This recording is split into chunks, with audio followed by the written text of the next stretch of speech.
हामी जस्ता लाटा मान्छे अब यो देशमा तपाईको छ नि अघि बढ्नुपर्छ।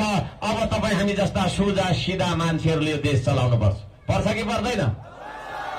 है चङ्खो चण्डाल मान्छेहरू ठाउँका ठाउँ मान्छेलाई ढाँट्ने है, करोडौं रुपियाँ तपाईँको भ्रष्टाचार गर्ने, मान्छेलाई ठग्ने, दुनियाँलाई बिल्लीबाट बनाएर चाहिँ तपाईँको आफ्नो दुधो सजाउने र विदेशतिर तपाईँको बसाइ सर्ने मान्छेहरू यो देशलाई बेच्नुपर्छ भन्ने मान्छेहरूले होइन।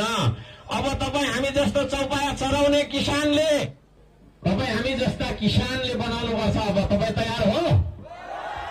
तपाईँ हामी जस्ता मजदुरले बनाउनुपर्छ। अब तयार हो?